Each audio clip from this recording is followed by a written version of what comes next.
And welcome to the Three Man Weave College Basketball Podcast. Yes, it is finally March on this lovely podcast. March 6th, in fact. That's right, fellas. Last time we podcasted, it was February. Now, it's March. Hello out there. For people that are watching us on YouTube, you can see our lovely faces. Hey, check out our channel. If you're listening to us on the podcast platforms, Three Man Weave on YouTube. Just go Google it. I think you can find it pretty easily. Subscribe, like the channel, all that good stuff. We're bringing you conference tournament previews this week, conference tournament previews next week, and of course, catching you up on news and notes in college basketball in general. But first, Matthew, hello, how are you? Back in Chicago, Mr. Man, what's up? Back in the lab, back in the HQ. Yeah, it feels back. Got the gear, 3-monitor setup. It's pretty chic. I got the double monitor TV here. So yeah, pretty excited about it. Good to be back, Jimbo. I missed my routine work cube here. So I'm operating at full capacity. I think you'll see my podcasting quality improve going forward. I can't wait, Matthew. I was wondering how long you were going to do that voice. I couldn't tell if it was going to last the entire episode or what. Thought about it. Yeah, I am back to Chicago tonight. We'll be back in my own lab, home-based setup for at least until March Madness starts. So yeah, Kai, it's time to hit on all cylinders. You mentioned it is March. It is March. We have made it. If today was in the year 2009, it would be 369. Yay, fun. Cool date. Let's talk hoops. Let's do it. Let's do it indeed, Jim. Yes, good show today. Roots Roundup gets us started, of course. Little catch up for the happenings in college basketball for you. A little we've saw that. We've had the ASUN kickoff already this tournament season. And no three-man thoughts today. We're going to get right into conference tournament previews, talking 15 conference tournaments today. And then we will talk the rest next week on next week's podcast. And of course, reviews have been moved to the end of the podcast. We have a lot of reviews, almost all positive. One one-star review again. This one appears directed at Jim, which it's interesting. Stay tuned for that one. It's a doozy. Strange. Another strange one, I'll say. The egos are shattered. Yes. Absolutely in shambles right now. I'm hurting today. I'm dragging down the organization, Kai. I got to be better. Podcasting hurt. Yes, we are in whatever.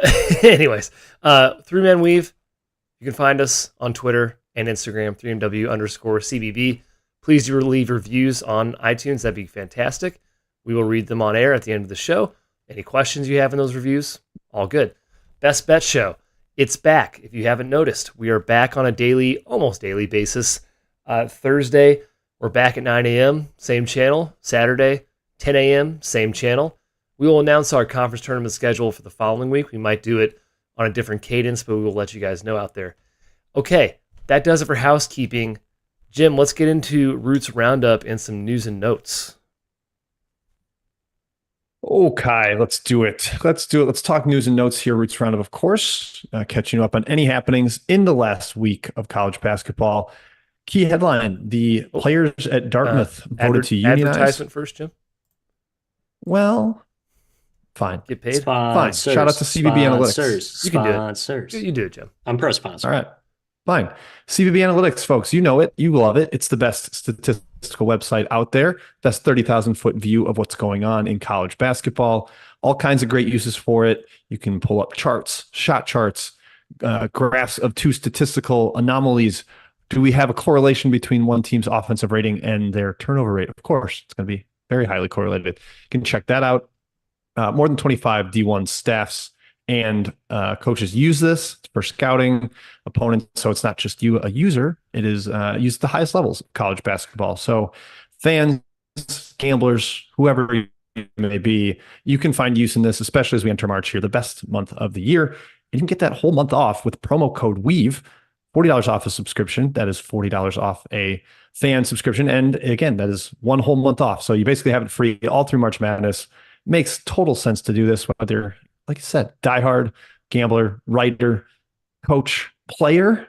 Why not? Check out if you need to improve your shooting from the left elbow. Check it out. I don't have any of those, unfortunately. Yeah, exactly. All right, that's it. Shout out to CBB Analytics. Remember, promo code WEAVE at setup for $40 off your subscription. Moving on. Yes, Kai. Now we can get to it. The players at Dartmouth have voted to unionize 13-2. All 15 players voted. all kinds of Nerds. ramifications, some intended. What? Nerds. It's funny, Kai. I was nerds. going to make the same jab, but we just did a CBB Analytics ad read, so I think we kind of have Fair to look point. in the mirror for kind of like the pot kettle situation there. I'm with you, but let's look inward. Yeah, I think one of the replies was, will the university fire the players that went 5-22? I mean, maybe. I don't know if they're employees. They're at-will employees at this point, so you have to perform to continue to keep your job. Yeah, all kinds of trickle-down effects of this. Some intended, some definitely unintended that we don't even know about yet. The age of collective bargaining for teams and athletes against the school is well on its way. Could certainly shake the tectonic plates of college hoops and college sports as we know it. We will put our heads in the sand and pretend that's not happening and continue about business as usual. Unless, Kai, you have something profound to add about this storyline. Apparently, this particular case will apply to just private colleges for now. But apparently, there is a USC athletics similar case that would apply to every single level of college athletics. If you make athletes employees, I think a lot of college sports might go bye-bye. That's my take. But here we are, Jim. Whoa, Money. Armageddon, Mr. Kyle Armageddon over here. Well, you hey, got to here's pay where them, it could be. right? Here's the silver lining in all this, guys, is when Yes. you have an eventual strike of a team full of unionized players, the scab replacement players There you go. open tryout for students. Dartmouth just finds 5 guys off. I mean, there's good to come of this, guys. Look, if you dig real deep into the mush and the slog, you can find some good, some upside. Big picture, Jim. This is, Matt back in his home lab suddenly is silver lining. We love it. I think great. We're happy to see. Happier. Yeah. Or rosy. Everything's glass house. positive. Sunshine and rainbows for Matthias Cox there. Not sunshine and rainbows for several coaches who have been fired already, been let go by their respective schools. We'll start out west in the WCC, where the twofer of Pacific and Pepperdine both fired their coaches, Leonard Perry, Lorenzo Romar. Kind of altogether unexpected. Certainly both have underperformed expectations at their respective schools. Going to be a race to whoever gets to coach in Malibu following Romar, one of the most gorgeous campuses out there. I don't even have a take on who might get these jobs. It's just, I guess, sad. We knew what to expect from both these teams under these coaches. Now we've got to figure out new regimes. Yeah, both tough jobs. I want to say, as long as Gonzaga and St. Mary's are still there, they feel like tough jobs. They really haven't been relevant in a long time, either school. And Washington State and Oregon State coming to town. That's right. Yeah, and they're both better. It's both. Oregon State feels like a WCC caliber team, and Washington State usually does, but this year they're just awesome. Pepperdine, not in as cool of a location as you'd think. Hot take. It's like wrong. It's a little too secluded. Gorgeous. I was just there a year ago. You've never been there. Stop. Shh. Listen. I have been there. What? I have been there. Kai has not been there. I know. I've been to the campus. It's like, Jim, it's up on like a lofted hill. It's very secluded. It feels like it's like a White Lotus situation. Do you know what I'm talking about, though? It's just sort of like you're so far away from everything. That's bad. It's just like a really, I don't know. You're not buying anything. It's cool. You're right by the beach. It's beautiful. The view is ridiculous. I would struggle to play basketball and practice basketball there. I would just want to feels a little like, I don't know. Get a little eerie vibes when I was up there. I don't know. That take will not be received. It is a strict school, drinking wise, party wise, not a party school, which is strange. I don't think it'd be that fun. We know Matt and California geography are always spot on, so he's digging in on always Malibu. Learning though. Always learning. Other coaches let go: Anthony Boone, Central Arkansas, John Smith at Cal Poly, and Matt Crenshaw at IUPUI. It'll no longer be IUPUI for whoever takes over. Matt, I can't imagine you're surprised by any of these three. No, excited about the IUPUI page turn. It's just a program I like and want to be good. I mean, it's almost in too good of a location. Like your competition is too stiff, even though you have a pretty hotbed of talent there in your literal backyard, Kai. And Ron Hunter, maybe Ron Hunter comes back to Naptown if Tulane's AD goes completely off his rocker or off her rocker and tosses Hunter. No, yeah, it's a cool opportunity for a new coach. I hope they go with someone local, I guess, like a D2 guy or something. IU Indianapolis, get ready. That's a terrible name. Terrible name for a school. Yeah, no, that doesn't get me excited. But I mean, it's probably tough selling 18-year-olds in a place called Uipui. Yeah, you could just think of a name. Just think of a name.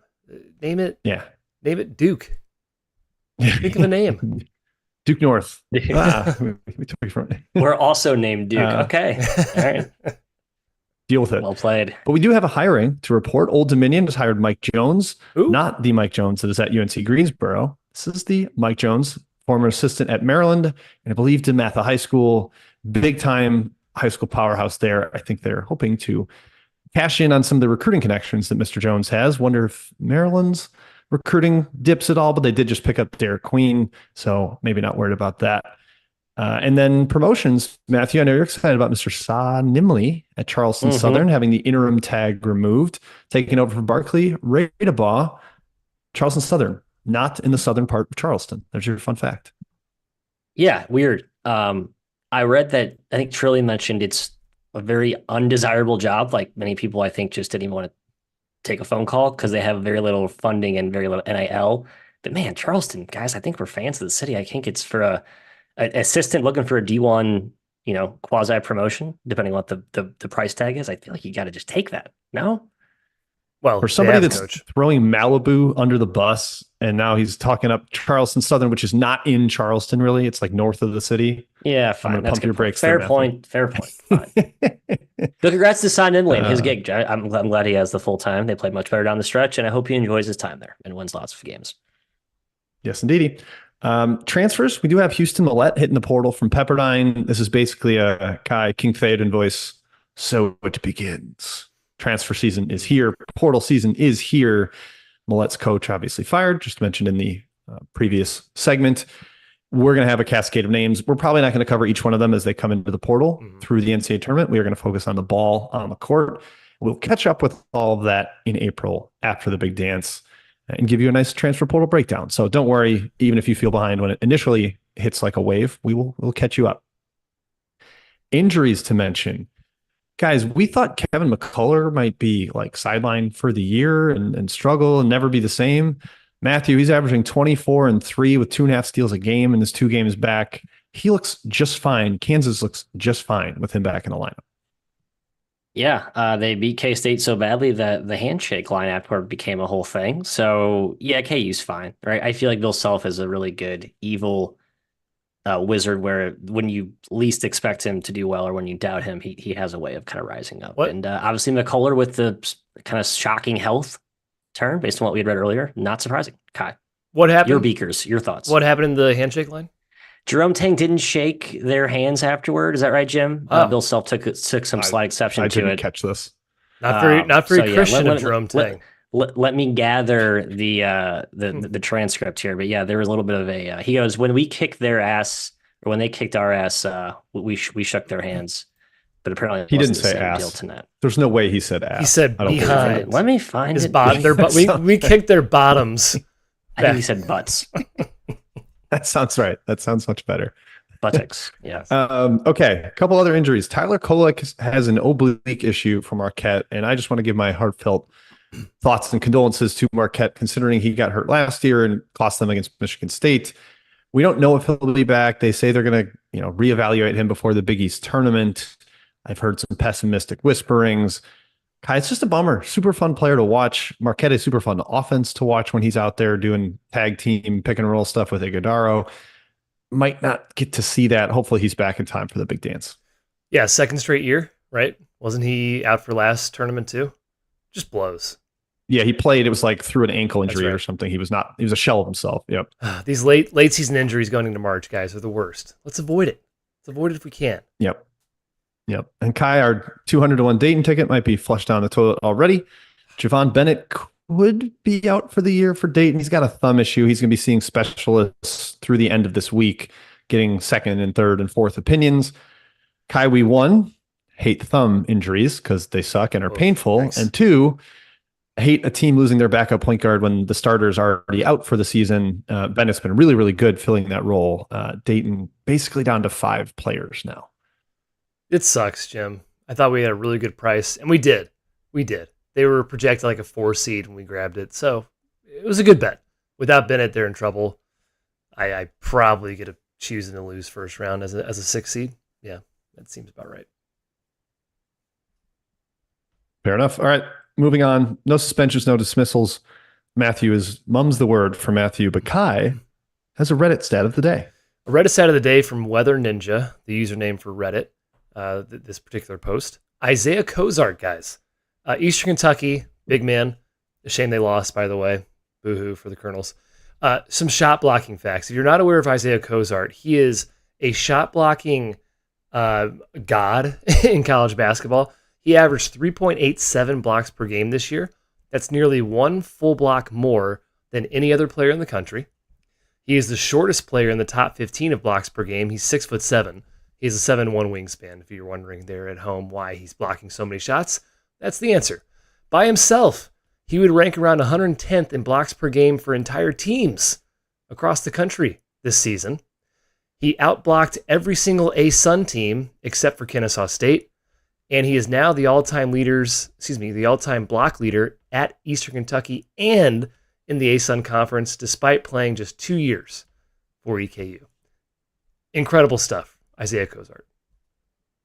Yeah, absolutely ridiculous. We're going to talk ASUN in just a second here and the madness that it is, but he's a cheat code in that league. No one had a good defense except kind of EKU because he was there taking away the rim.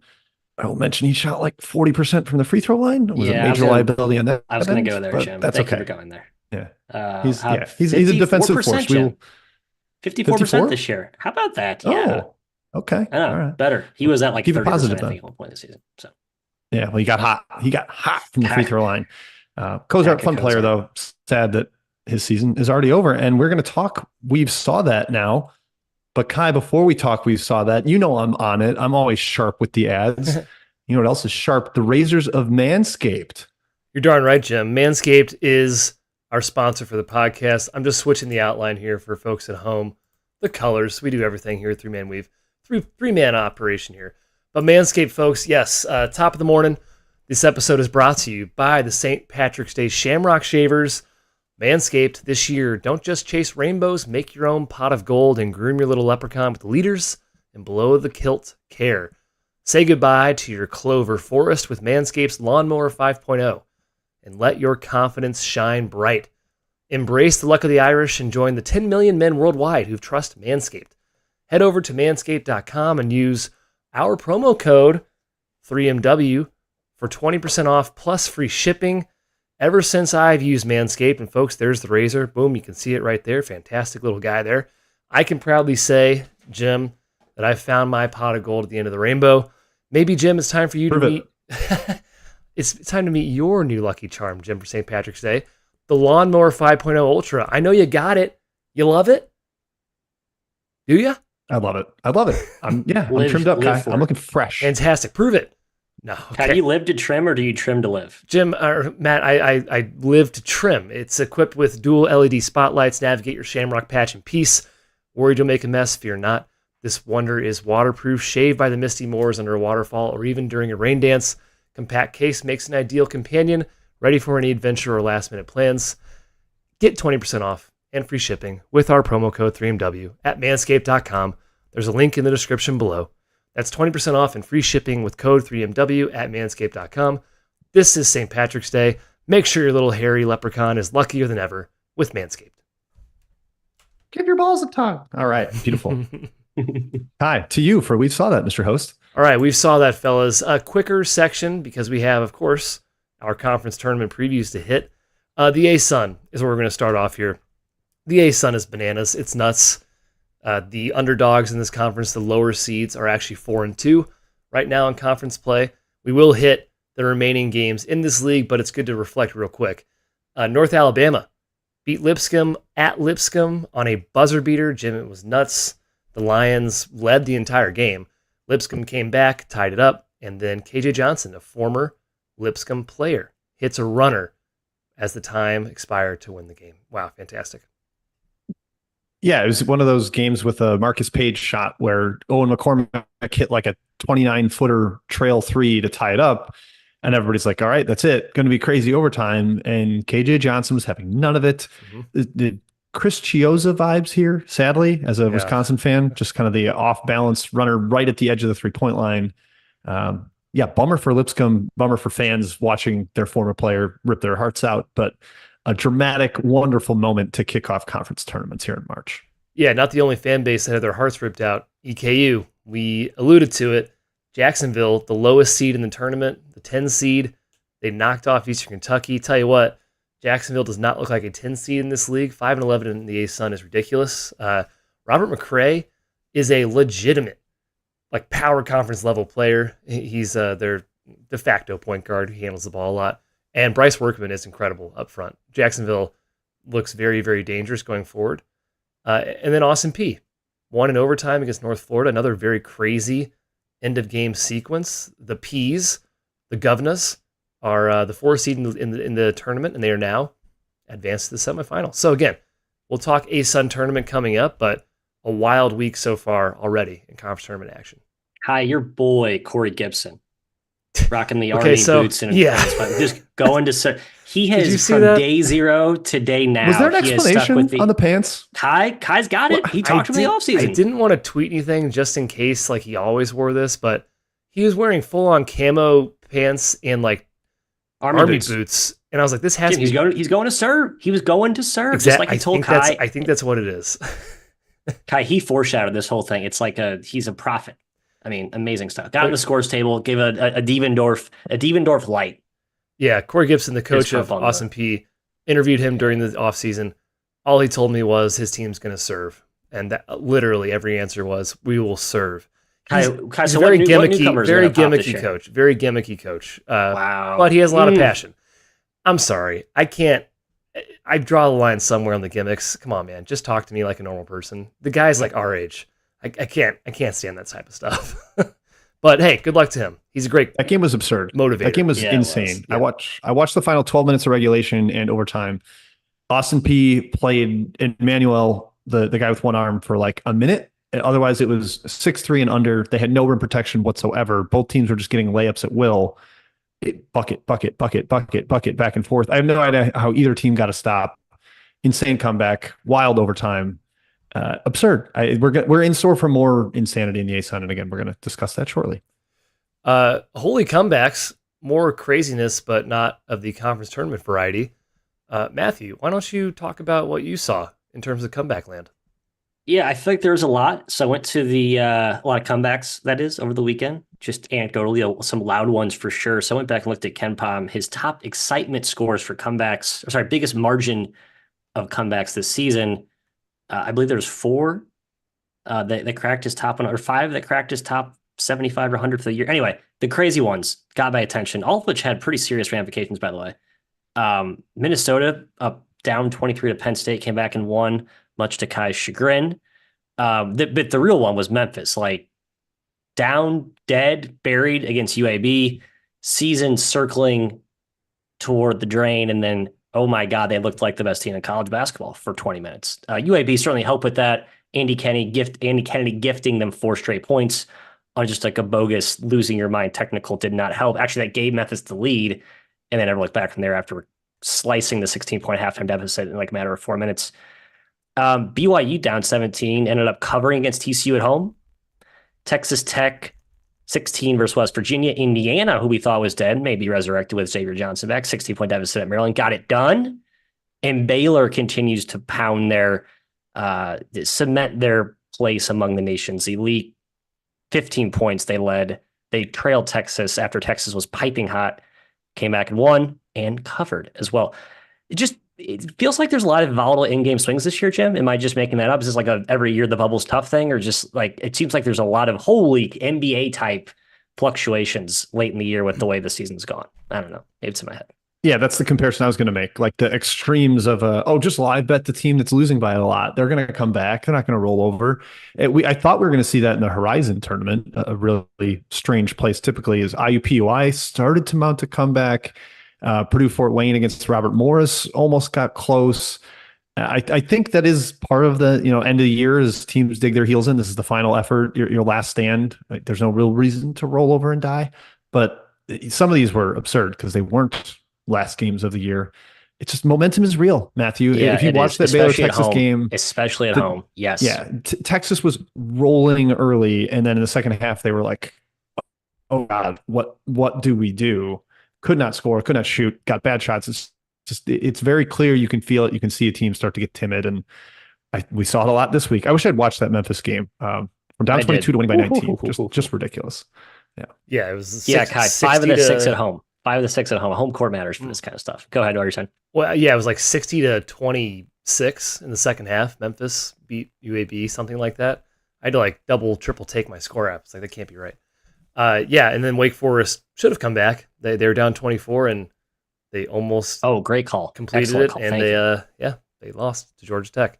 Wake Forest, yikes. Yeah, Matt's boy, TV Teddy, did not call what probably was a travel on the final play, allowed Georgia Tech to retain possession, and then they scored at the buzzer. So tough Teddy for does Demon not Deacons want in there. Wake. Yeah. He does not want Wake in there in his tournament, Jim. Not to be sour grapes about the ASUN, but Jacksonville, a clear travel on Robert McCray on the game-winning play. EKU should have had the ball. I did see that. Okay, triple doubles. Boy, these are just getting more common. Our player is just awesome now. I guess so. Ontarius Woolbright twice last week, 15, 13, and 10 against Chattanooga, and then 15, 10, 11 against Furman. I think he leads the country in triple doubles. He has like 5, or maybe even more. Yeah, we mentioned him like weekly here. And I mean, these aren't like, they whooped VMI. Like Chattanooga, Furman, 2 good teams in that league, and he's just racking up numbers. Yeah, Davon Smith. Hey, his second triple-double, I believe, for Utah. 13, 10, and 13 against Stanford. Kudos. And then Aaron Estrada. Wow, Mr. Former Hofstra. 18, 10, and 10 at Ole Miss. Impressive little day for him. So yeah, triple-doubles. They're cool. Way to go. College kids out there. Way to pad the stats. Doing what you do. Bracket breakthroughs and breakups. Matt, great title for We've Saw That. Fantastic. The alliteration king, Matthew Michael Cox. The good, yes, Gonzaga. Handled San Francisco. Handled St. Mary's. They are #locked into the field. Jim and I discussed a little bit a couple days ago. Yeah, looking like a 7 seed now. They went from like bubble territory to like way up the seeding line just based on predictives. It's how they get there, blah, blah, blah, blah. Don't need to bore you with the details. St. John's. 3-bid yes. WCC. No. 3-bid Well, WCC. maybe. Okay. Yeah, if the Dons win, Matt. I know. The Dons just have not played well against the... All right, sorry. I digress. Next. Yeah, St. John's, they're on a roll. They're still not locked in the field, St. John's, or any Big East team outside of the big dudes. But they are on a roll. Villanova, another one of those teams, Big East teams that is surging right now. I actually had Villanova as a 10 seed in my last bracketology, which is always right, never wrong. That is looking promising for Kyle Neptune. He's 7-1 against the spread and straight up, I think, the last 8 games. So Villanova, fantastic. South Florida continues to win. Jim, how was the Yuengling Center, by the way? How was your South Florida experience?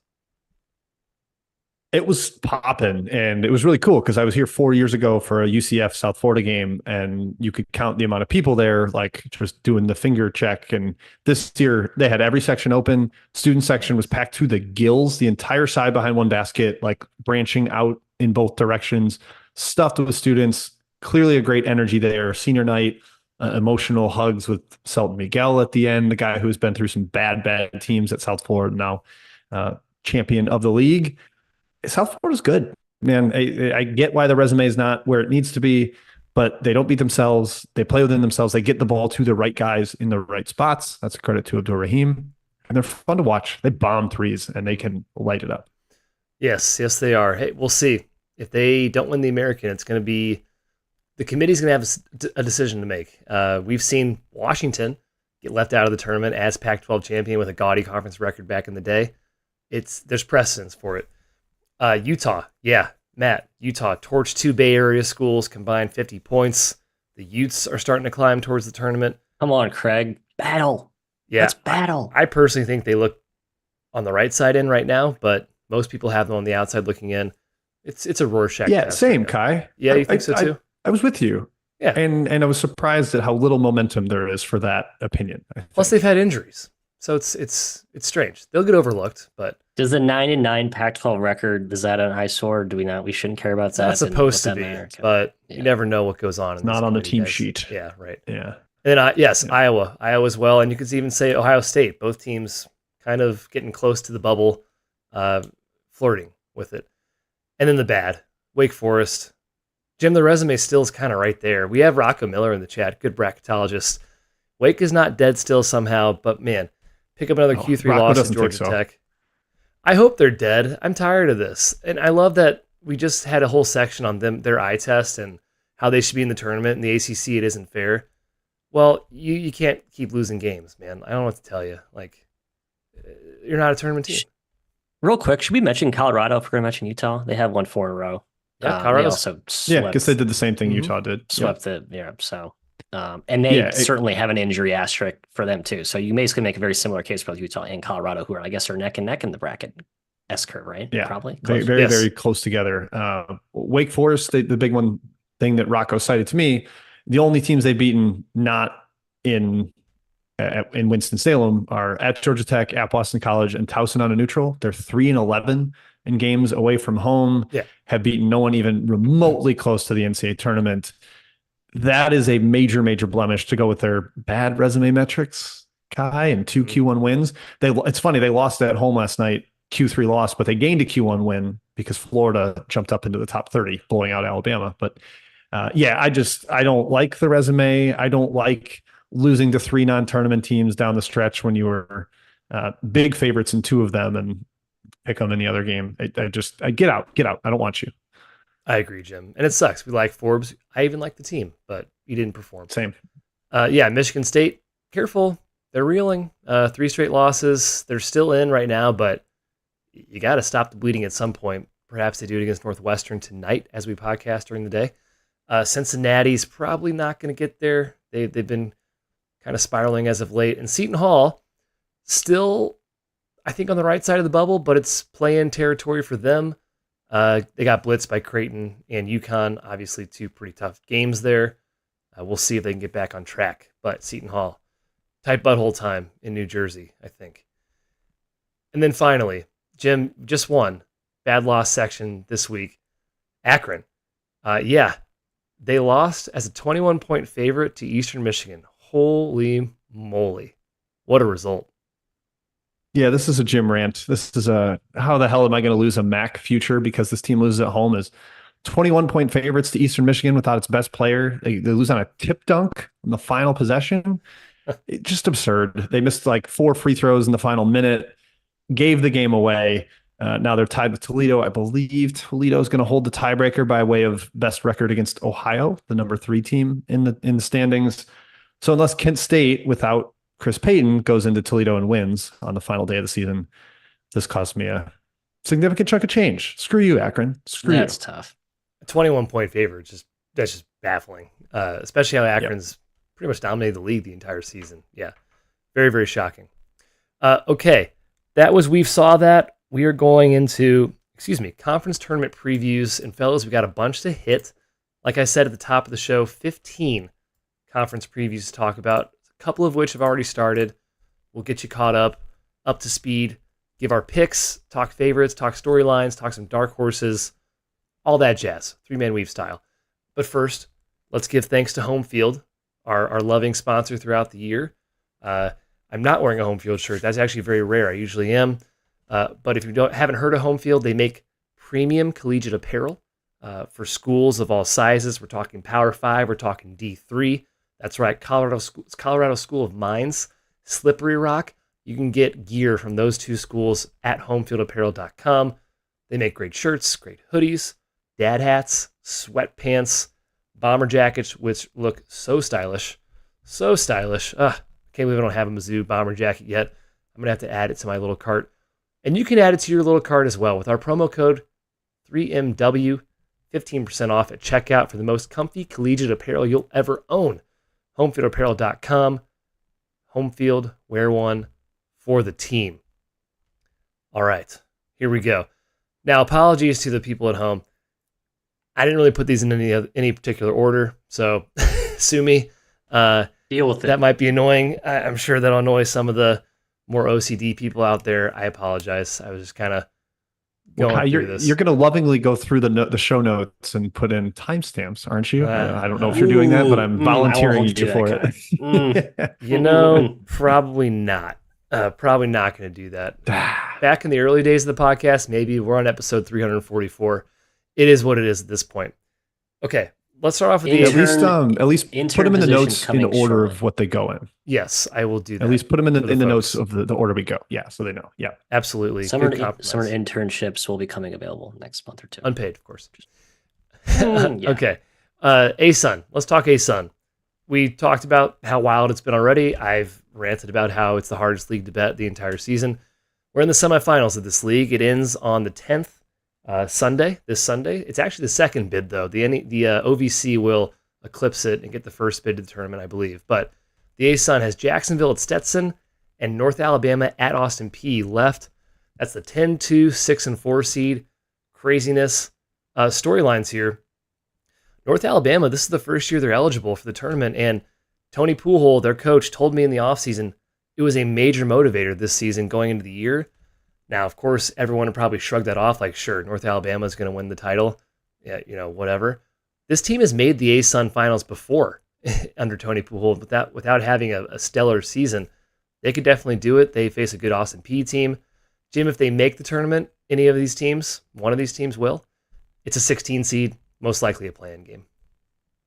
Yeah, and they probably get smacked by whoever they play. I mean, I guess Austin Peay could be a weird matchup because they have such great guard playmakers, but their lack of size is going to be a major problem against a lot of teams. Stetson, sort of intriguing, big-time shot makers and a little bit of actual high major size on that squad. I'm just mad at Jacksonville, Kai, because I bet on them a lot early in the year. I think that roster's good. I think it has talent, and it just took them until now to figure that out and get the ship moving in the right direction. I said ship with a P. But yeah, frustrating, I guess, from that perspective. But I love that we've gotten awesome games, and I hope we get 3 more out of the teams that remain. Okay, picks, Matthew. Picks and any comments on the ASUN you want to add? North Alabama is the storyline here. None of these teams holds a candle to whoever they see in the first round, so not worth your time and attention if you're a casual. I do like the storyline of Jordan Mincy, Jacksonville's head coach, winning it, potentially joining his boy, Drew Ballantyne in Loyola. Yeah. Too good. The thickest of thieves, young, up-and-coming stars, tough years last year, both bouncing back this year. Jacksonville, not really until just now, but right. Still, it would be cool to see them both get there. Yeah, Jacksonville, in fact, like they needed, I think, Central Arkansas to lose to even make the ASUN tournament. It was like not a good situation for them. But hey, here they are. Okay, I'll start with the picks then. Stetson is right now the favorite. Man, I'm going with Jacksonville, Jim. I'm going with the Dolphins to surprise win. Yeah. You crazy guy. How about that? They have to win, I think, 4 straight road games to get it done. I have an 8-1 Austin Peay ticket, so bear in mind there's some bias.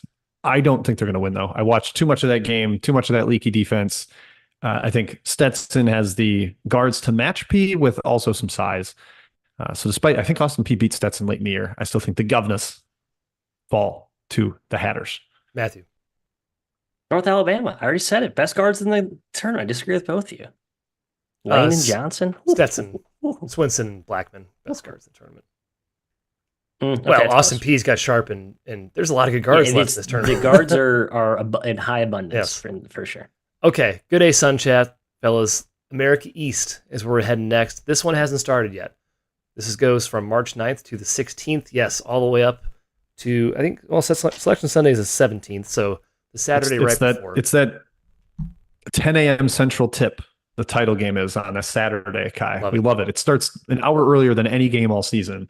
Yes. It's great. We love it. This one, format campus sites, and they also reseed. So the ASUN reseeds teams as well after the first round. Again, they're just trying to stack the deck to their best team's favor. It's smart. In a mid-major, low-major league, you want your best team to represent you. The favorite here is Vermont. Very clearly, they've won the last 2 tournaments. Ironically, the only team that's beaten Vermont in America East this season is NJIT. They are not even in the tournament. They did not qualify. The dark horses, Matt, if you can call them, UMass Lowell's the 2 seed, Bryant's the 3 seed. I think those are basically the only 2 that have a shot here. If Vermont wins, Matthew, Vermont would be around a 13 seed. Everyone else is likely a 16, maybe UMass Lowell a little bit higher. What is your pick? What are your thoughts?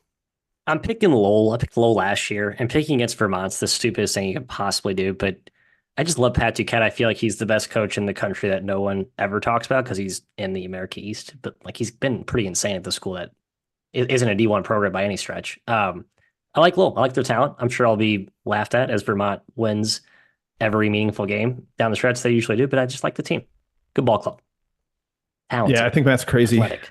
I think that's crazy. Vermont just played a little late without two starters and was up 30 or 25 with 10 minutes left and kind of let them back in. I'm just absolutely thrashed them. So Kai, I got to stick with the Catamounts. They have the best defense in the league by far.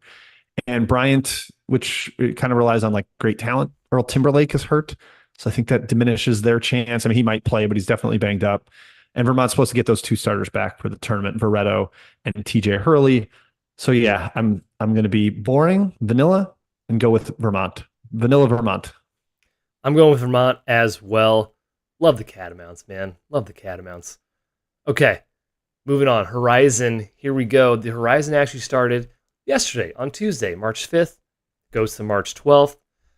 The campus site games are only for round one and the quarterfinals. When we hit the semis and the finals, we go to Indianapolis. The favorites, Oakland, Youngstown, Wright State. It's a pretty wide open league. The dark horses, Green Bay, Northern Kentucky. Heck, Purdue, Fort Wayne could win this. Milwaukee, Cleveland State. Jim, is this the most wide open tournament? If it's not, how wide open is it? Kai, it's the most wide open tournament. Okay, it is. I'm going to confirm your opinion there. This is pick a name out of a hat if you want to make a selection. I'm trying a little fun behind the scenes game where I bet a future in every single tournament and just see if I hemorrhage money, make money, whatever. Matt, I put a little bit on Wright State in this one. Just terrific offense. Maybe the defense tightens the screws a little bit late, but they got a lot of individual talent, which I think is potentially worth betting on. And NKU losing Vincent halfway through the year makes that zone a little less appealing. But I truly no idea. Typically, this tournament has a ton of upsets. You see like a double-digit seed in the finals half the years. So I'm staying away, Matt. This is spooky league. I like your Wright State angle. I'm rooting for Oakland, Mr. Campy. Just like a late career resurrection after a tough couple of seasons in Detroit, Michigan, Mr. McKeon. I just think they're the most unique team and the team that's most likely to be somewhat of a threat in the actual tournament, which is what we're most concerned about. Already winning this year at Xavier, at Ohio State, competing at Illinois, by the way, as well. I mean, they really rose. They did not win at Ohio State. How dare you? Sorry, they played competitively. Who did they actually? They beat Xavier. That's right. Okay. They beat Xavier. They beat Michigan State, right? Am I wrong? Am I off base? Nope. They did not Michigan State. Just Xavier. They played Illinois. Just Xavier. They played closer to Ohio State, closer to Illinois. Decently at Drake. They actually almost beat Drake. Drake pulled away late. The only like true blowout was like was against Dayton. Dayton just smashed him. But like this is a fun team. Got some shooters. Jack Golke should be mentioned the updated stats here. He has 107 for 296, 300 threes attempted, 36%, and he has made 35 in his last 6 games. Sorry, 42 in his last 7 games. I believe I'm doing math right. How many 2-point attempts does he have this year, Jack Golke? He has 3 of 6 from inside the arc. 3 of 6. 1 for 1 last game against Detroit Mercy. So yeah, that's so funny. Yeah, he's a fun player. Yeah, worth noting, if Oakland does win, they're probably around a 14, 15 seed. I think Youngstown can also get to that level. Probably a 16 seed otherwise for a team coming out of here. I'm going to agree with Jim. I'm taking Wright State. Individual talent-wise, the guards, Calvin and, oh my gosh, name's escaping me. Holden. I mean, they'll be the 2 best guards on the floor every game. I think they're the pick here. Okay, Patriot League, here we go. Another league that started on Tuesday. It goes through the 13th. On-campus sites, but no reseeding. Does not do what the other conferences do.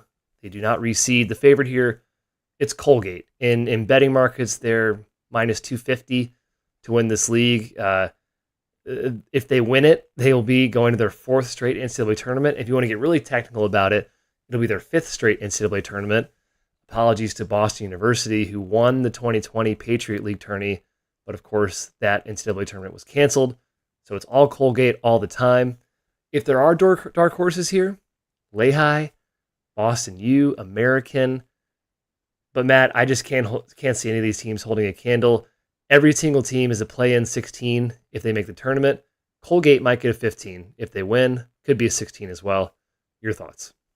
Yeah, if you're in like the SWAC or the MEAC or a low conference trying to think about, or the NEC, where you might be pegged against in a playing game, you're rooting for a not named Colgate team for sure, because the rest of this league is terrible. And Colgate's not even cool this year. Like, they're kind of cool, but they're not as cool as they have been. I'm hoping they get there, and I want Matt Langle to have another crack at getting that big upset he long deserves. But this year's team is a watered down version. So you'll see Colgate, folks, but it won't be the cool, fun Colgate that we're singing from the rooftops or mountaintops to bet on or pick in your bracket. Yeah, Colgate's the winner of the pick. I think they get smashed by whoever they play in the NCAA tournament. I just don't think they have the ability to play up in terms of athleticism. They don't have the shooting that they've had in past years. So if you don't have that, then you really don't have typical Colgate Raider goodness. Kai, do you like Lehigh as a dark horse? They've been better with Keith Higgins back in the lineup. He missed some games and they tanked badly. I think they're the second best team in this league when fully healthy. Mm-hmm. But they ended up in the 6th seed at 9-9 because there are 4 teams that finished 10-8. Wow. So they got to win road games, kind of have to win road games, but they almost got Colgate in the final day of the season. I think they could get them in a rematch in the title. So it's a little bit of a value pick there, but truly, I do think Colgate will win.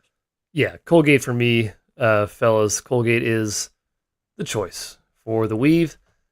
The Ohio Valley is where we head next. This will be the first bid that we find out about. Oh my gosh, so exciting. Their tournament starts today, Wednesday, March 6th. It goes through the 9th, which is Saturday.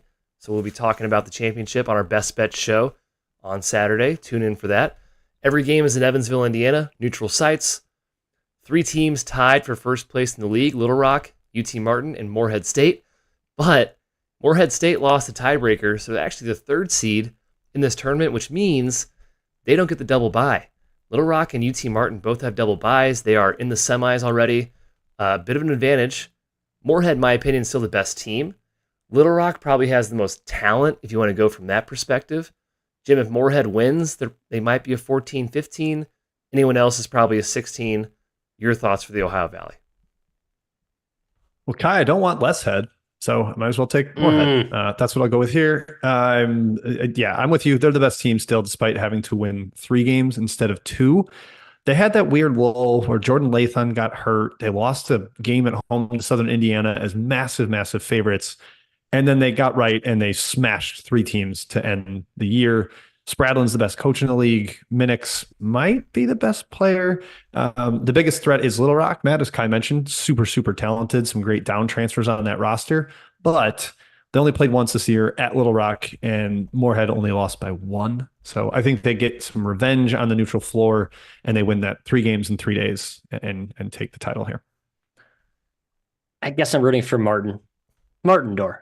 Ryan Ritter, great coach, fun coach, but no one in this league is doing anything in the tournament. Like, even scaring a team in the first round is just, I'm looking at, their best win of anyone in the conference was like 150 or something. It's not, there's no evidence of playing up well, even with Morehead, who, has some good guards, some high major guards, but up front, they're just way too small. I think they get pounded. Poor Riley Minix, fun player. Great player. Former NAIA player of the year. Yeah. When he plays an SEC team first round, I will shake his hand as he walks off the bus. Is he the OVC player of the year too? I think he might have won that as well. I could be wrong, but yeah, he's had a hell of a year for Morehead.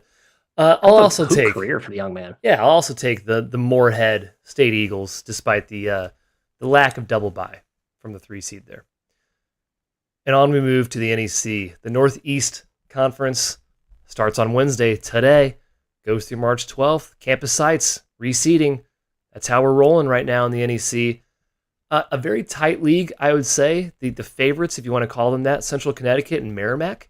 Central Connecticut won its first NEC title in a long, long time. I forgot the stat, but it's been a very, very long time for that program. Patrick Sellers, fantastic job that he's done at the head of that program. The real story here is Merrimack is eligible for the NCAA tournament. Finally, they've won this tournament at least once. Famously last year, in fact, when Fairleigh Dickinson actually lost this tournament and then went on to beat Purdue, Merrimack actually beat them in the conference title. The dark horses here, Sacred Heart, Wagner, maybe some others. It's pretty wide open. Matt, what is your thoughts on the NEC? And bear in mind that any team that wins this conference is a 16 seed lock. Love Merrimack. Think they're the best team now, despite my priors Not seeing it that way. Love the zone. Joe Gold. I mean, if he gets to the tournament here in the first year eligible, very similar to the UNA first year eligible Magic carpet ride story. I think we all want that for Merrimack and for the conference, which, by the way, is statistically the worst in college basketball this season. Whispers into the Again, Jim. two straight years. That's right, last year Two too. straight years of it being. Yep. Yeah, I think Merrimack has that zone. They have a great coach, and they have the best guards. Dirk Hack, Bud Clark, Devin Savage. Those guys are all rock solid. They don't have quite the same interior monster as they did last year with Jordan Minor, but I still think they will end up coming out on top. I wish my Wagner Seahawks were healthy. Down to 7 bodies this year. Really got ravaged by injuries. Thought they were a fun dark horse before that. Sacred Heart's got some talent. And yeah, Central Connecticut State, Alan Jean Rose has been a dominant force in the paint, probably the best forward in this conference. But I'm going with the guards. I'm going with ABC, Adam Bud Clark, and Merrimack. Merrimack Hey, for me this as is well. the best. Sorry, the best first to 15 bet on the board is your Merrimack Warriors in round 1. You heard it first. Okay. Yeah, I'll take Merrimack too. Best coach in the conference, Joe Gallo, in my opinion. It might not be close. Joe Gallo, best coach in the league. No offense to Patrick Sellers, did a great job, or anybody else at the fine establishments there. Okay, moving on. The Missouri Valley. Yep, biased. My favorite tournament. It's Arch Madness. Matt and I have gone growing up to this conference tournament as we grew up in St. Louis.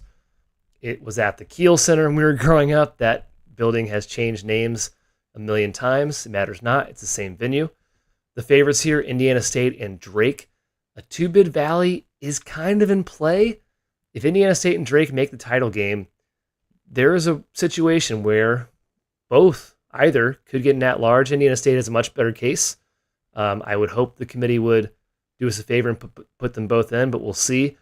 Dark horse candidates, the 3, 4, and 5 seed are Bradley, Northern Iowa, and Belmont. All 3 teams can definitely make noise. Keep in mind, though, Belmont does not have a bye. They play the opening round, which starts tomorrow on Thursday. Jim, if Indiana State wins this conference tournament, they are probably an 11 seed. Drake would get an 11 or a 12 if they win. The others are really 12, 13, 14, I think, through the 1 through 5 seeds. It's a really good league, and I think a lot of teams can win a game in March. Your thoughts? Yeah. I mean, those top 2 for sure can give some struggling 5 seed. Wisconsin would be in hell if they had to play either of those teams. I think that'd be a major issue. And then even somebody like South Carolina would be like a pick 'em -2 against one of those teams. That would be brutal. I'm excited for it too, because there is a decent amount of parity despite the top 2 teams being awesome. Northern Iowa's really good. Belmont's really good. Bradley is this kind of defensive monster with Leons and Darius Hannah that's kind of tough to deal with. And they've got shooting with Hickman and Dean. Almost came all the way back on Bradley late in the year, on Drake. So going to be a fantastic event. I almost like that there's 12 teams now. We get more fan bases there, more games out of Arch Madness. But I'm going chalk for the final, Indiana State and Drake. But Matthew, I think Drake gets their revenge from the game that Kai and I saw in person. No Garland in that game for Drake. DeVries was banged up, and they still almost got it. So I'm going with the Bulldogs to get back to the dance. It's a Purple Panther takeover of St. Louis. My preseason pick, kind of too cute of a call, but Northern Iowa was my call. And the last 3 weeks, Jim, you mentioned the Bart Torvik super filter tool. We can basically bend the narrative to support our argument of who the hottest team is right now. So if I can choose my dates selectively, actually even over a whole week span, last 3 weeks, UNI has been the second best team in this conference. Like fringe top 50 good. They look healthy. Bowen Bourne was not healthy early in the year. He looks healthier. And Kai, our boy Justin Hudson, the Loyola transfer, who was driving us up a wall, punting the ball off the rafters. He's like draining threes now, like to complete evolution of his game. They have many scores. I just think that the way they play is going to travel well and translate well in this format with the way they're playing. They're kind of chameleon. They can play fast. They can play slow. They corral the boards. They don't turn it over usually. I'm just going to ride the Purple Panthers here and Benny Jacobson and the boys. I wish you luck, Matthew. Not too much luck, because that would mean they beat the Sycamores, and I think Indiana State would probably be out if they don't make the title game. That would be a bummer. Here. I know. I would feel bad about that. I'm going with Drake over Indiana State as well, copying Jim. And I really hope Indiana State gets the at-large. I really, really do. Robbie Vila needs to be in the tournament. All right, Big South time, fellas. It starts on Wednesday, today. It goes through the 10th. That's Sunday. It's in High Point, North Carolina. Not because High Point is the 1 seed. I think that's just a coincidence. It was always going to be at High Point, regardless.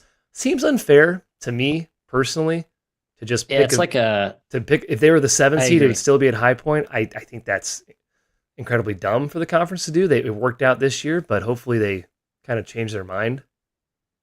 Jim? Mountain West. What are you doing? Holding at UNLV every year, no matter what. Also, Ivy Madness. You didn't need a tournament to begin with, so why are you rotating? Columbia, kind of where they're hosting it this year, and they actually almost got there. But yeah, just weird. I don't know. I don't get this. I don't get it. But High Point is a favorite to win this conference tournament. UNC Asheville is probably 1A, 1B. With High Point, a dark horse, Gardner-Webb. They're pretty scrappy. Heck, you could really find a lot of dark horses in this field. Winthrop, Longwood. A lot of good teams here. A lot of parity-ish outside of the top 2 teams this season in conference play. Again, High Point home court the entire way, Matt. Pretty nice. If they or Asheville win, most likely a 14 or 15 seed in the dance. Your thoughts, your picks. Who do you got? I love High Point. I was the first to call them, by the way. No one remembers this. I love this team in the summer, and then I got off the wagon too quickly because they started playing too good. So I want to give myself a quick pat on the back. I love their backcourt. Kezigifa, Jim, name check there, right? Pronunciation. Jiffa. I believe I have. Jiffa. It's a soft G. And then Duke Miles. I think my 2 favorite, among my favorite backcourt tandems in the mid-majordom. That's my pick to win it, Kai. That's also who I'm rooting for to win it. Unless we want Drew Pember, Jim, and the gorgeous pony-haired superstar that is Drew. I want High Point to win because they're incredibly fun to watch, and we have seen Asheville have no chance against power conference teams for 2 straight years now. They're like 0-5 against the spread as double-digit dogs, and they lose by 20 plus every single time. Like they have Longwood, same way. So, yeah, it's just the tough conference for big representation. Good point. I don't need them in it. I think High Point would be the fun gamble to see how the offense and athleticism would go. Kamani Hamilton is a power conference player coming from Mississippi State.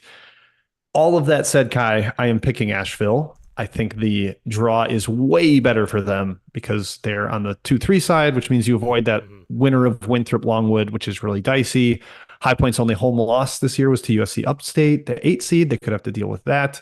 And they won this last year with 4 or 5 starters back. I think Asheville's got a little championship pedigree to them. So I'm going with them. I think that's the right bet. If you're wagering, that is who I have. I think I have some plus 330 on UNC Smashville, Kai, but I do kind of hope High Point wins for the tournament. Give me Asheville. Give me Drew Pember in the tournament. What happened when they made the tournament last year? They got smoked, right? They lost by like 34 to UCLA. Like just was a joke. Yeah, it was not. I wrote this up for a little article in Action. They played 5 games against big competition in bigger stages, and they've not covered by an average of 12 a game. Like they just have no chance when they play up. Yeah, tough. Still, Asheville's my pick. Drew Pember, best player in the league, but one of the best mid-major players around. Okay, Sunbelt time. Yes, here we go. Started on Tuesday, yesterday. Goes through the 11th. Pensacola, Florida. Lovely. That's in the Panhandle. Am I? Very good. Thank yes, you. it is. Yes, it is. Thank you. I believe it's close to. Is it close to the border of Alabama? Yes, South Alabama has a phenomenal turnout there. Very good. I had a family vacation to Gulf Shores last year. Pensacola is actually where we flew into, so I should know where this is. The favorites in this league, the Sun Belt. What a great league, by the way. Appalachian State and James Madison. Both teams have played pretty darn close to an at-large level. They've beaten really good teams. Sadly, only one will probably survive. Jim, to your point in our outline that no one can see, if James Madison gets 30 wins, no team with 30 wins has ever been left out of the field. That would be pretty tough.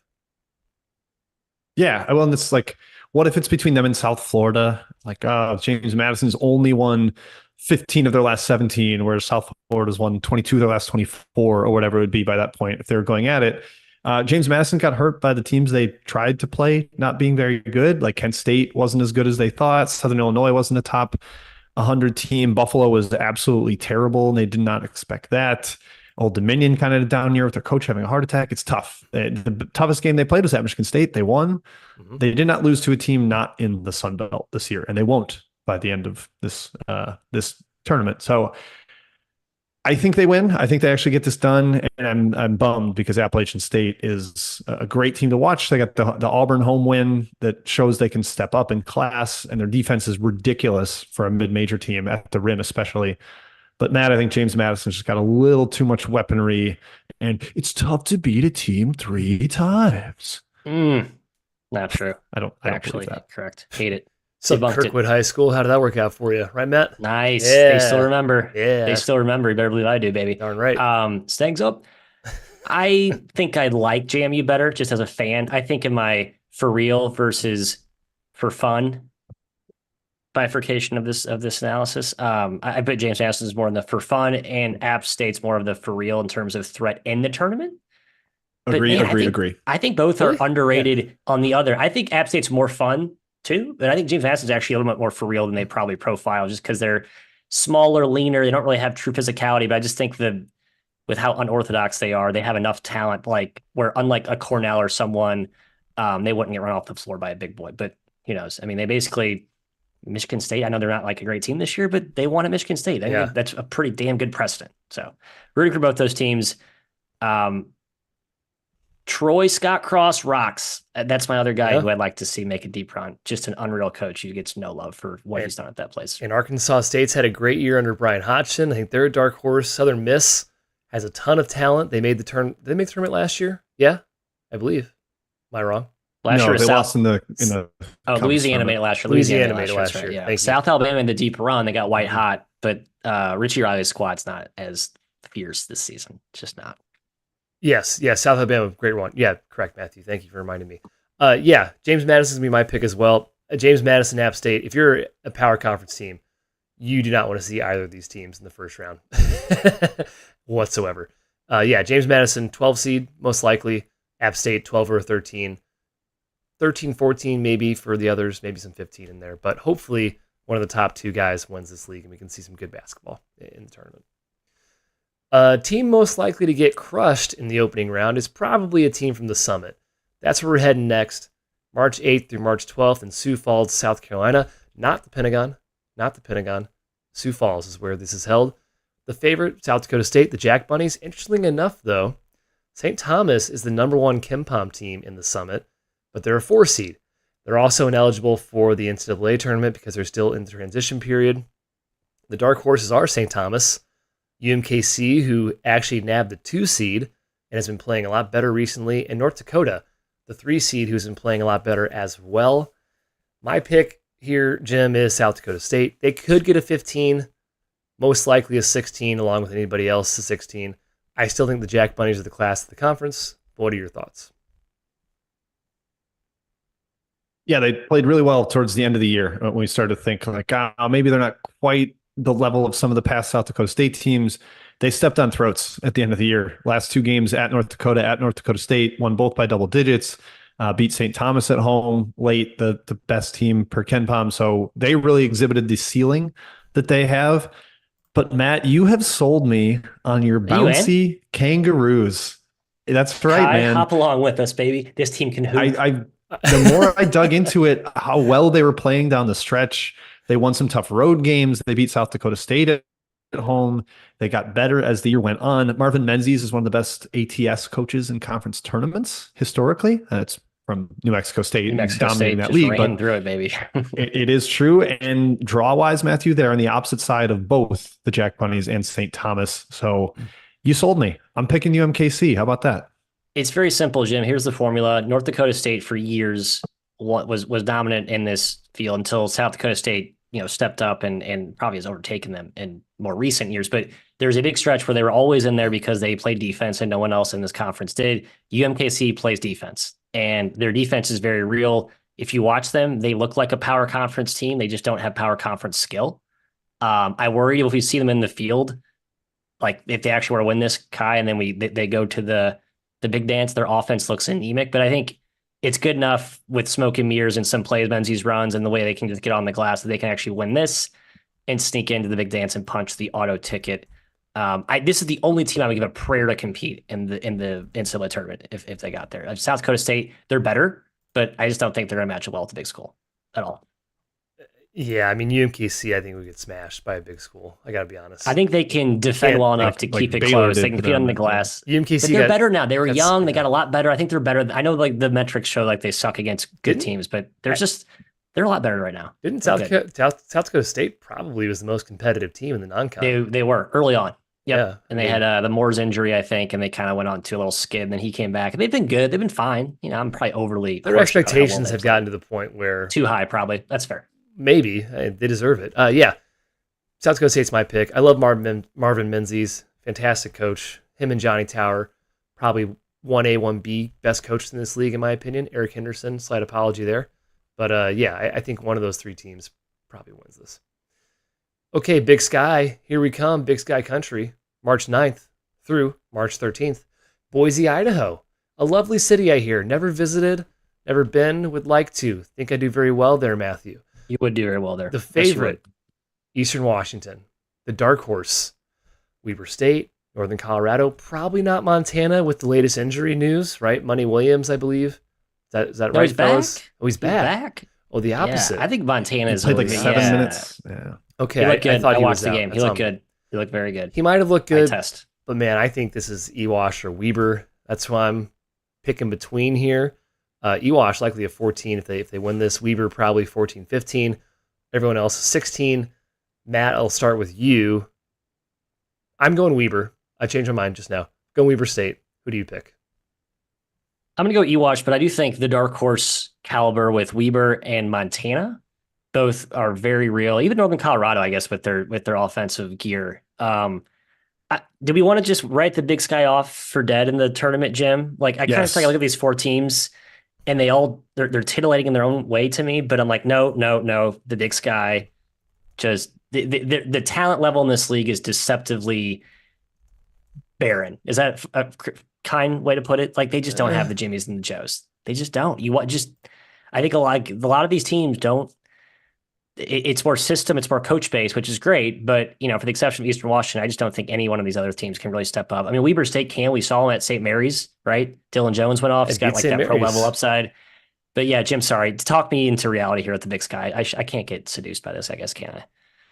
No, they're titillating against each other because they don't play a lot of defense. There's a lot of skill at that level. But yeah, I think athleticism and physicality, they do not step up well at all. I mean, Montana State bullied this conference for 2 straight years with physicality, and then they got to the tournament and got destroyed by both teams they played. So that concerns me. I think we'll have a fun tournament here. And who's the announcer? The guy with all the great analogies. I forget his name, but his name. He's like the best. Jim. Yeah, the best color commentator. You got to watch games here at the Big Sky because he will entertain you endlessly with some of the figures of speech that he has. My pick is going to be Weber, though. This is a stubborn to preseason expectations selection and kind of best player on the floor. Dylan Jones is the best player in the conference. Do not have the balance that Eastern Washington does or the size across the board, but I will go with Weber, and Weber State did beat them late in the year, I believe. All right, real quick, to Jim's point, number 1 effective field goal percentage conference in the nation, number 1 2-point percentage field goal percentage. I think that's more of an indictment on the defense and the lack of athletic rim protection as about the offense, and that shows up in the tournament. So yeah, I mean, Ewash covered a few games against good teams in the non-con, but yeah, we thought Montana State would cover against Texas Tech, and that didn't work out too well. Yeah. Someone in the chat probably knows that guy's name, the announcer for the Big Sky, former coach. He's got great banter, great sayings. So tune into that conference. Hopefully he's still doing it. Okay, the Southland is where we're heading next. No bracket yet. It's not quite finalized, but this one starts on Sunday. But we're going to do it because it ends actually next Wednesday on our next podcast date. So we got to talk about it here. Lake Charles, Louisiana, home of McNeese, is where this is going to be played. Well, McNeese is the favorite. They are by far the favorite. In fact, they're a 12-seed lock if they make the tournament. Everyone else is just chasing McNeese. Everyone else is 16, maybe even a play-in team. Corpus Christi and Nicholls State, maybe they can pull a fast one here, Jim, but it's McNeese or bust. Yeah, it's McNeese. Yes, it's McNeese. I don't need to belabor this much. Like Corpus Christi gave them hell in Corpus Christi. They did drop one at Southeastern Louisiana. They played a fairly close game at Lamar, actually kind of escaped in that one. But Matt, neutral site or in Lake Charles, this is a talent runaway. Will Wade's a great coach. There's just no reason to doubt them. I think they kind of take care of business here. I agree. And I think they've proven they can play with the big boys a little bit. I mean, I know that the win over Michigan isn't exactly viewed in the highest regard anymore, but I still won at VCU. I mean, beating UAB by that margin at UAB, I know it was early in the year and UAB was kind of in disarray, but fun team, Will Wade, narratives galore, talent galore, great venue, as you guys mentioned here. One of my favorite mid-major gyms in college basketball, the Legacy Center, just a great setup. Love it. If they lose, are they out? Yeah. That's so dumb. They're 27 and 28-3. Like, I mean, well, again, if they win 30 games, no one's ever been kept out with 30 wins. I believe. They have one bad loss, I guess. I mean, like, God, like we're up at Mississippi State and they lost at home to Southern, and the only thing McNeese done wrong is they lost on the road to CLA. I mean, I don't know. I think that would be like we need to reassess some things there. I think the number of wins is just wow. I think they will get punished for playing Biblical Studies, Champion Christian, Laterno, and Mississippi University of Women. I think they will say, you played 4 games against teams that don't exist. So what are you doing? Hey, man, won by big margins, though, there, Jim. They did take care of business. Hey, man, where'd you play college basketball? The Mississippi School College of Women. Oh. Yeah, they beat them 92-23. So not one-sided, I would say. Okay, moving on. Say one-sided there. 3 more tournaments to hit, and then we'll say goodbye. Well, reviews, then goodbye. The WCC is where we're going next. This one starts on Thursday, goes through the 12th. It's in lovely Las Vegas, a city that we will be in twice in March, a long time in March. The favorites here, Gonzaga and St. Mary's. They have an extreme bye setup in this conference. Gonzaga and St. Mary's have a bye to the semis, and then it basically tears off from there. Pepperdine/Pacific have to win how many games? 5 in 5 days? Something like that? Or 5 in 6 days, technically? It may as well be 50 in 50 days or something. And they may as well have to play with one hand. It's just... The point is, it's Gonzaga or St. Mary's. It's a 2-bid league, no matter what, at least. So if one of those teams doesn't win, it becomes a 3-bid league, and bubble teams everywhere start shaking in their boots.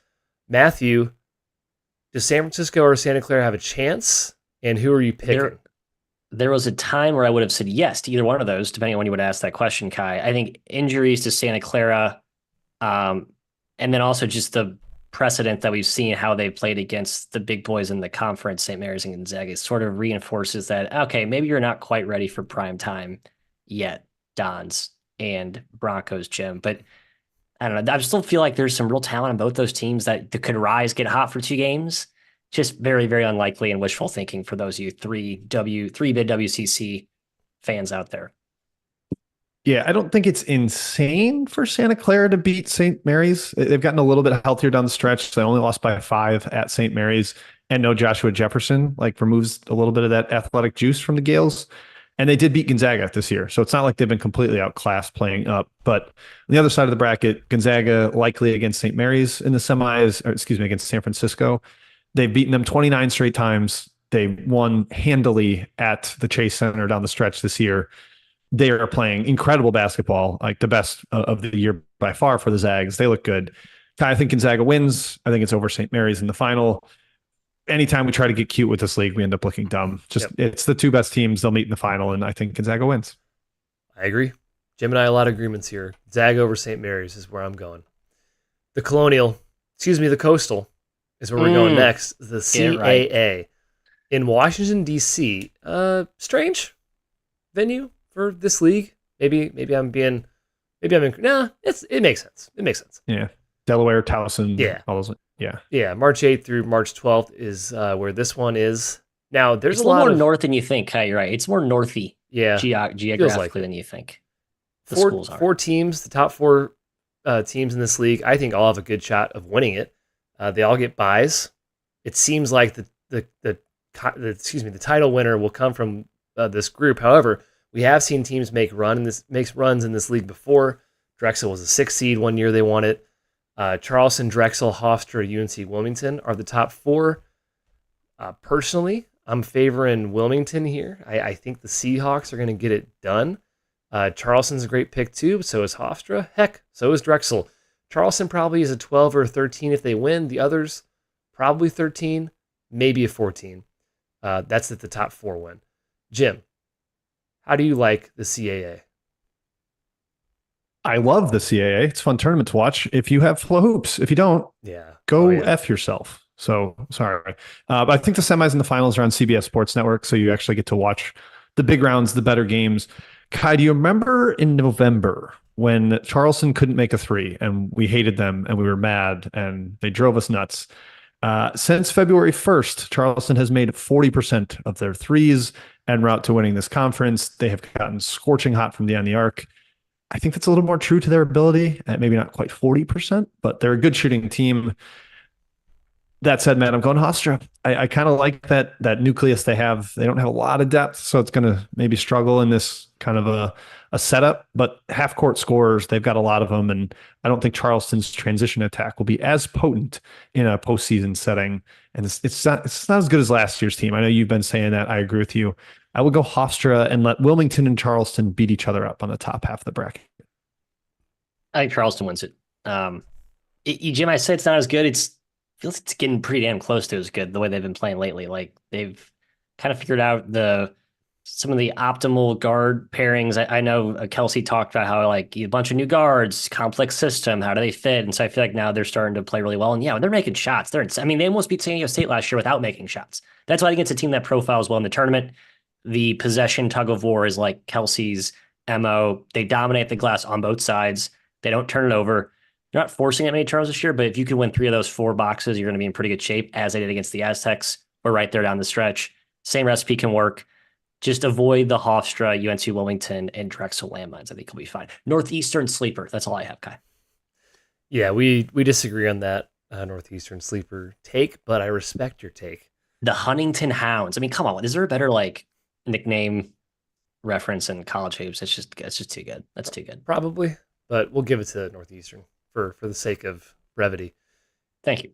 Speaking of brevity, here's the last conference tournament we will dive into on this podcast. Again, next week we will cover the other 17 tournaments, and stick around for reviews at the end of this show after the SoCon.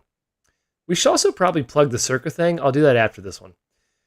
SoCon, March 8th through March 12th in Asheville, North Carolina. Lovely city, never been. Heard good things. The favorites, Samford, UNC Greensboro, but heck, Furman, Western Carolina, Chattanooga, all seem very capable of winning this conference. It is wide open. Matthew, the seedings for the NCAA tournament, the top 5 teams are all in play for 12 or 13 seeds, maybe 14 seed. We'll see who makes it, who doesn't make it. I am going with, drumroll. Man, I haven't even decided. You go first. Well, I've decided. I actually have every matchup already picked. Like, I've been really plugged in with this league. I think I have this one nailed down. So just get your pencils out, folks. Here's the results. Mercer will beat the Citadel in the opening game. They will then beat Samford, as they already have this season. They will play Furman in the semis. Furman will beat them in a very close competitive game. Bob Ritchie continues the mojo. People slept on him as the 5 seed. Come on. Team's good. Furman in the title game, they will see Chattanooga, who will beat Wofford, and UNC Greensboro, en route to sort of renaissance for a healthier mock squad, but ultimately it's Bob Ritchie back in the dance, back in the Cinderella throne, where he will strike again. Okay. The Paladins. Okay. Done. Here it is. Jim? Wrong. I'll do the gift there. No, I'm out on that. Hi, you kind of been the one who's knocked some sense into me on how good Samford is and has been there. A couple times in SoCon play where I was like, oh, I kind of like the dog here. And you're like, wait, why? Stop betting against them. They've been a juggernaut. They got healthy to end the year, almost healthy. Achora return, Jaden Campbell returned from a one game absence. Maybe they get AJ State and McCray back too.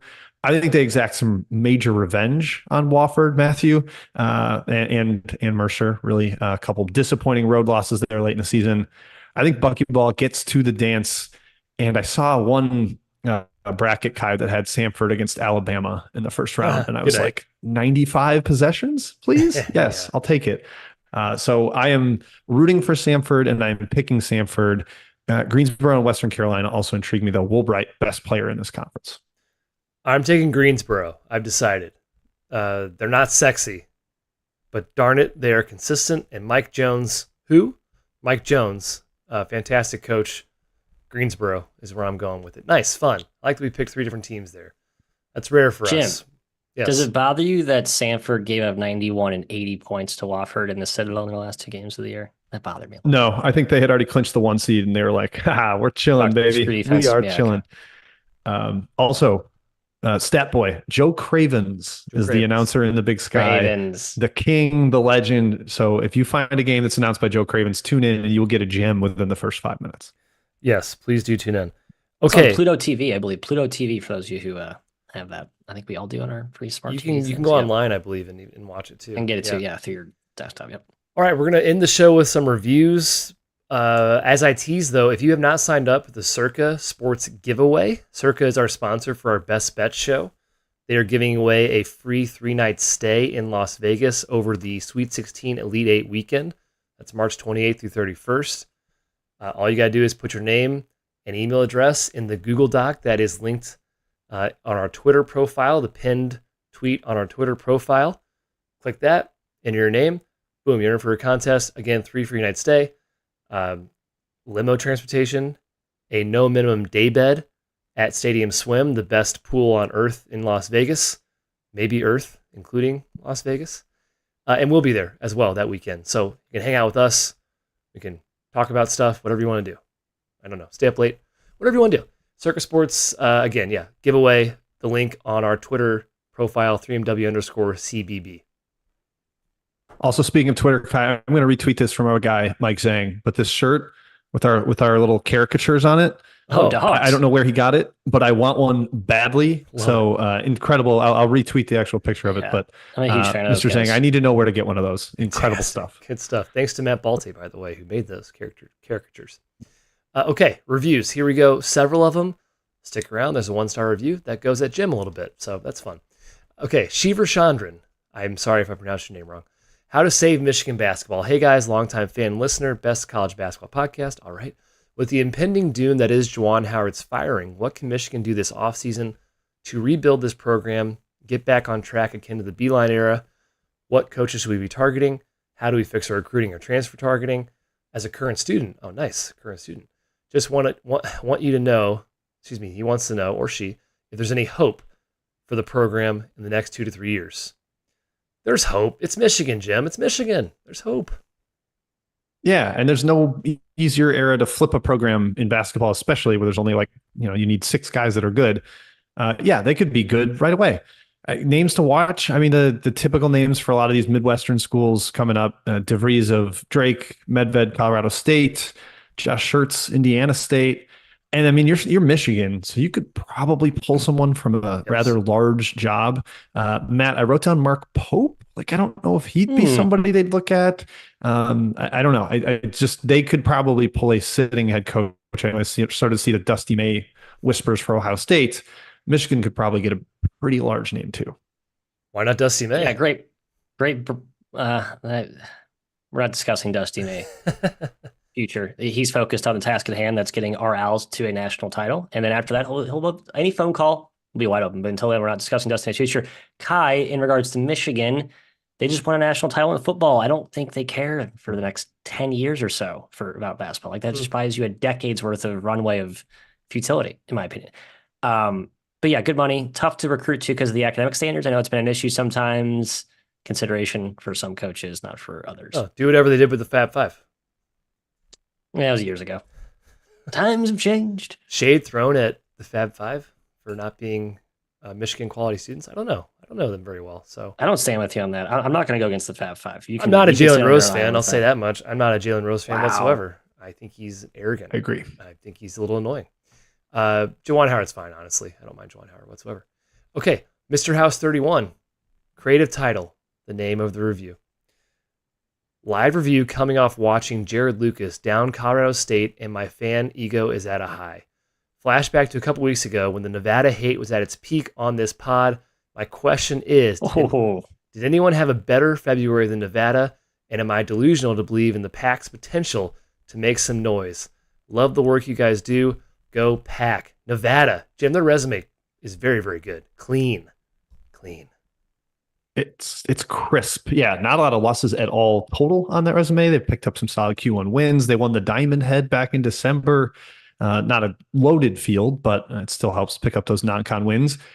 I will just say I am scarred from betting Nevada in the first four last year when they got absolutely obliterated, demolished, smoked, destroyed by Arizona State from the opening tip. That has me scared, but how dare I crash and harsh your fan high. Live large, Mr. Wolfpack. You're going to be in the dance again. Steve Alford's got you in a great direction. Matt, Yeah, happy for him. apologize. They were my pack last year. No, They no were apologies? no, because you know what? This was my team last year. So I was on the bandwagon before half the Nevada fans were on the bandwagon. Now this year I was off the bandwagon, so I'm getting slack because I'm not going to play this game. I will not play this game. This team will be losing first round, as every Mountain West team has the last 3 years. So that's fine. It's a fun story, fun year, but they're done. I never lost faith. Toast. I've been a Nevada backer the whole year, so I'm with you, Mr. House 31.